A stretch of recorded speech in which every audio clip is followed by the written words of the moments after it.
Since it opened in 2017, Camp North End has felt like 76 acres of untapped potential. Hailed as a safe haven for artists and creators, it's become a hotbed for diverse programming, cultural events, and day parties. You can walk around and do some light shopping and grab a bite to eat, maybe a drink. It's a great place to spend a few hours on a Saturday. But it's been that for a while now. You go, you walk around, then you leave before your 2 hours of free parking are up. The more impatient people among us want to see the camp live up to its potential as an all-day, all-night destination in Charlotte to help fill the void the epicenter left when it closed down. Now, we've all got ideas on how to turn the city up, but it's one thing to have plans sitting on the couch. The development process is a whole different monster. So we talked to an expert, our guy Jason, to get the scoop on Camp North End and figure out what could turn Charlotte's best kept secret into its next big thing.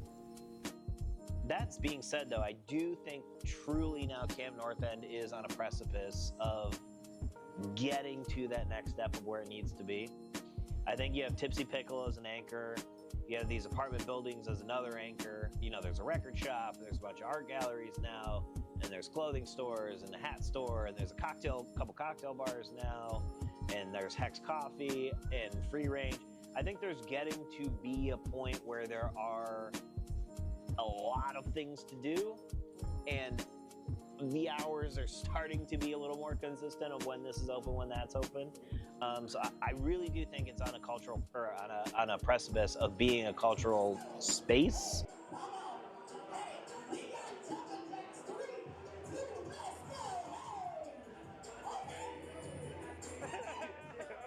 Kind of for everyone. And the other thing I love about the possibility of Camp North End is just the vast amount of space. You know, they had the Van Gogh exhibit here, which was huge. Yeah, I mean, that had to everybody was here. And everybody was here. I think that's what introduced a lot of people to, oh, this is Camp North End. So you have the space to do things like that. The space to do a thing like we talked about with the big day parties. And what a lot of people don't know is there's open container. You can get a beer down here, walk down and get another drink at somewhere further along the way. As once you get there, you get a drink at Free Range, walk down to Tipsy Pickle, and I think that kind of like inclusive space will help drive this to what I have always wished it could be, which is like a one-stop shop that you could be at literally all day and night and do a million different things. Honestly, that should just be a dope ass club, like a big ass club, bro, with multiple levels, some colored lights, and DJs, $1 million. That should be fire. Food, 9 out of 10. Drinks, good. I wish I had some liquor, but I'm fat anyway. Inbound. Yeah. I got a shirt.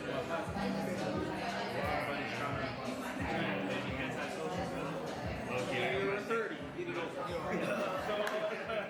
don't know if it's here. Brother, I don't know what to tell you. I still wait 45 minutes. That's rich.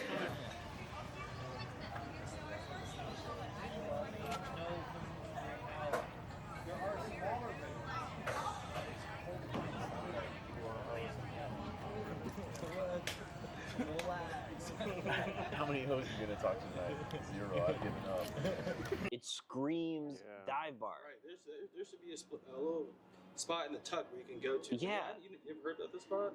And not even like a speakeasy, but just like a grungy dive bar. So and see that there's a lot of empty space here, so you think it's tons. You think that they're just charging like too much for people to even be able to turn a profit here, or like? I think that does have something to do with it. I think their rent is high. I mean, there's some places that have been here though since the beginning. Free Range is still kicking, and I do think there is the rent component, no doubt.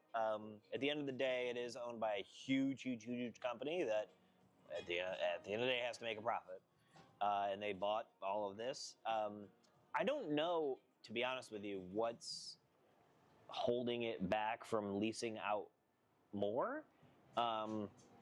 That we talked about the pandemic. I do think the pandemic had a major impact here because they were planning on it being a lot more office space. Yeah, well. Needs office space. Yeah, and office space is still a huge driver of profit margin. And I think without that, and now the shift is less office space, it probably is a little bit tougher. They probably do have to charge a little bit higher rents. That makes sense. That being said, though, I don't know if that's an excuse to not have a dive bar. So yeah, we can bring food to Substrate, but they don't have food. They got like snacks. I'm not starving. So I'm not starving either. I like food, I like maybe yeah, over there.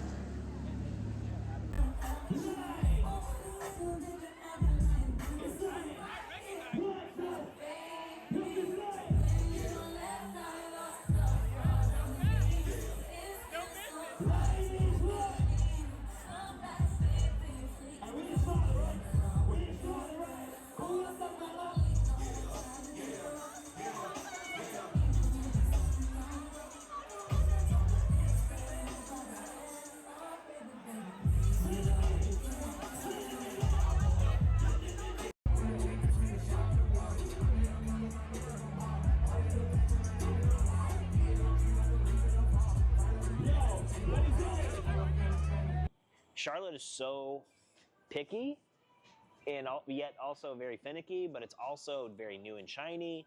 I don't know what would draw people long term. I mean, that said, I think if the Van Gogh thing was a permanent exhibit, I think it would be packed all the time. So I think something of that caliber, like a really name brand, immersive experience type thing, and I don't mean like an escape room or something like that. There should be a space for like that would do numbers here. So let's say Yeah, it not would. the issue. What's one thing that you would think like if it had this, it's bringing the people. This is doing numbers in Camp North End specifically. Huh. That's actually a really great question. If they were in one of those long empty buildings out there, if they were to build it, I think that would crush it. And I don't want to just steal what you said and co-op on that, but that is true. That's a good point because I think this could be like a really good like game day location. Like it's not too far from Uptown. Not too There's far. plenty of space. Like just like Sunday, like day drink all day, watch the game on like a big screen or at Tipsy Pickle or something. Yeah. I think this could be like a spot where Panther Village would be cool. Panthers Village. Ooh, Hey. that's a write that down. Write that down. Yeah. But Freebie. Hey, Tepper, let's talk. facts, hey, I tried to tell y'all, Tepper's the man. But hey, I'm sold, man. I think Tipsy Pickle is a singular anchor. It needs another one or two anchors. And then you have that, and it's like a mall.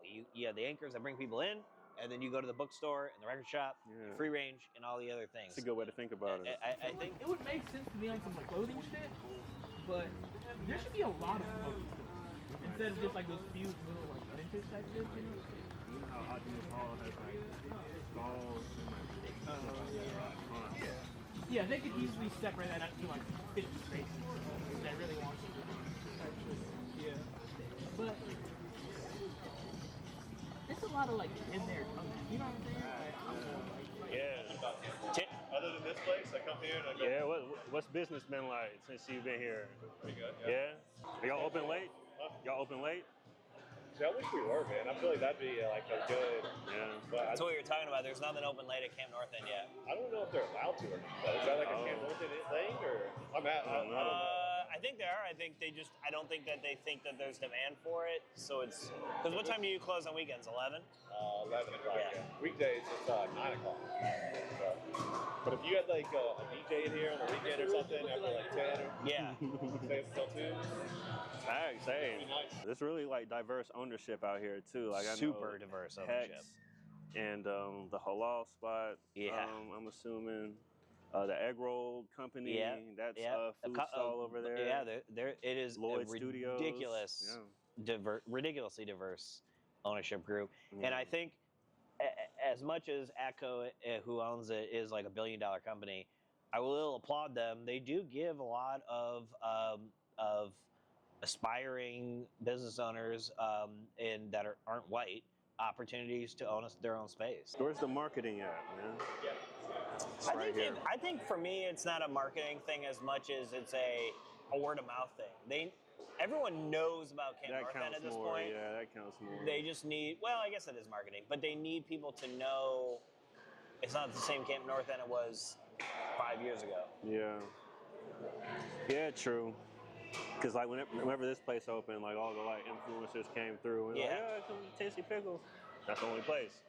You know, like Right. you Right, just because yeah, as need- far as that crowd goes, is just Tipsy Pickle here. Yeah. You know? Yeah. So yeah, just getting people to move around a bit. These are good, man. Isn't it really good?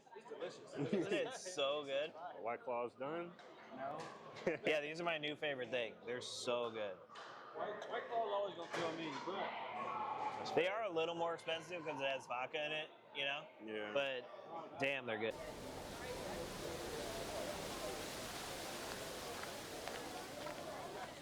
You think you can really find the love of your life at a running club, man? You can find it anywhere. Tuesday and Mad Miles. Hey, yeah, you never lie. Oh, God, I see another one here. I might get out there and run myself. Put it on out. Say, hey, let's run that 2-man. 2-man? Shit, I got 2 miles in me right now. Yo, no, I meant like 2-man with a lady. I'm not trying to run it. So, hey, you gotta run to get them. Everybody know that. You got on Birkenstocks. All right, next week, man. Next week. Show you, Jules. Hey, so I gotta join this car, though. Nice. Thanks. Hey, a little cardio? Oh, you have to the Green Mile.